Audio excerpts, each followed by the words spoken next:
एकदम जसं मॅडम सांगितलं की एकदम भर उन्हात पिऊन टाकले आणि दुपारी 12 वाजता तुम्ही हे प्रोसेस करत असले तर तुम्हाला सक्सेस रेट कमी मिळेल. मॉर्निंगला करायचं किंवा मग इव्हिनिंगला जेव्हा टेम्परेचर कमी असेल तेव्हा ह्या प्रोसेस सगळ्या करायच्या असतात तुम्हाला.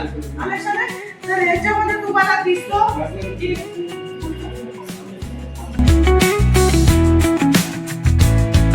utmost केअरली घ्यायची की हे टूल समजा एखादा डिसीज प्लांट तुम्ही कट केलं आणि सेम टूल तुम्ही वापरलं सेम कटिंग साठी that will carry the disease to the healthy plant. हे मग काय होईल हा याच्यामुळे याला तुम्हाला स्टरलाइज करून घेणं फार जरुरी आहे बिफोर युजिंग है ना.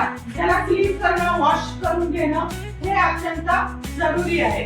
तर ह्याला काय म्हणायचं सिकेटर है ना. त्याच्यानंतर याला पण याने उकरी वगैरे करायसाठी किंवा किती मोजमाप करायसाठी चांगला टोकदार असणार म्हणजे त्याला जेव्हा टी शेप कट द्यायचा आहे त्यावेळेला ह्याला नाईफ जो आहे कट करण्यासाठी तो चांगला असणं जरुरी आहे. पण तो कट जर प्रॉपर नाही बसला तर मग ते डॅमेज होऊ शकतो आणि मग त्याच्यामध्ये बर्ड आपल्याला जे इन्सर्ट करायचे ते हेल्दी ऑपरेशन तिथे होणार नाही. कुठलाही डॉक्टर ऑपरेशन करतो त्याचे जसे टूल असतात ना एक प्रकारे प्लांटचं ऑपरेशनच करतोय आपण. त्याच्यामुळे टूल्स आपल्याकडे परफेक्ट असणं जरुरी आहे. तर हे असे सगळे बेसिक टूल्स आहेत.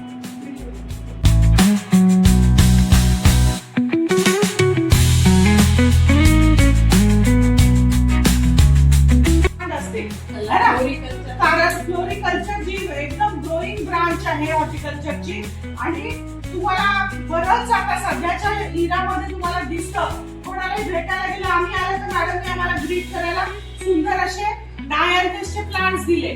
तर पॅथोजेन आहे फंगस जे आहे बरेचदा सडून जातात ना लावलेले कट्स त्याच्यावरती कुठला तरी पॅथोजेन अटॅक करतो आणि त्याच्यामुळे ते सर्वाइव्हच होत नाही रूटच येणार नाही तर ते जगणार कसं मग. त्याच्यामुळे ह्या अँटी फंगलचा यूज तुम्हाला करणं तेवढंच आवश्यक आहे.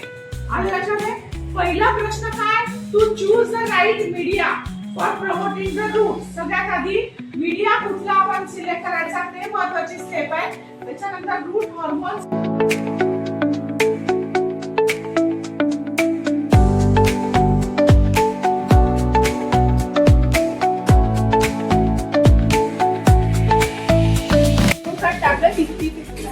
आणि थोडं पनलाईट टाकलं आणि थोडं आता आपल्या नॅचरल करायचं आहे तर लिंबोळीचं पावडर टाकलाय अँटी फंगल म्हणून नाही तर मार्केटमध्ये पण हे 22 किंवा 600 असेल. हे खूप जास्त झाडं तयार करायची आहेत ना, तर एका झाडापासून आपल्याला 10, 20, 100 झाडं तयार होतात. त्यावेळेस आपण एक पॉट 2 पॉट असं नाही करू शकत. म्हणून हे सीडलिंग ते जास्त प्रमाणात यूज करतात किंवा थंब पॉट येतात छोटे छोटे एकदम, ते यूज करतात. तर आता याला बघून घ्यायचं की सगळ्यांनी त्याला होल आहे की नाही या ट्रेला, कारण की वॉटरचं ड्रेनेज व्हायला पाहिजे आपल्याला. ठीक आहे. आणि मग त्यानंतर आपल्याला ते सगळे भरून घ्यायचे असे सगळ्यांना.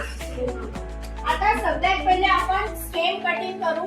ते झाडाचं नाव आहे फोलियस म्हणतात ह्याला. त्याची खूप लीव्स कलरफुल आहे, red colour, green colour, yellowish कलरचे लीव्स येतात त्याचे.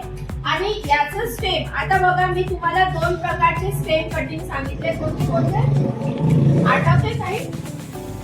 तिरका का बरं असेल ते उकळी आले. का बरं तिरका द्यायचा? कोणी सांगू शकेल त्याचा आन्सर? तिरका कट का बरं द्यायचा? काय असेल? तिरका कट कशासाठी दिला आपण? मी कट दिला आता ह्याला, असा तिरका कट दिलाय कशासाठी? तरी पण आधीच राहू द्यायची. खालचा लीफ लोड जो आहे याचा, या स्टेमचा सगळा असे पिंच करून हे लीव्स काढून घ्यायचे सगळे. हा सॉफ्ट स्टेम असल्यामुळे पटकनच निघाले हे. खालचे सगळे कट करून घ्यायचे. आता तुम्हाला पहिल्याला क्लीन करून घ्या आणि याच्यानंतर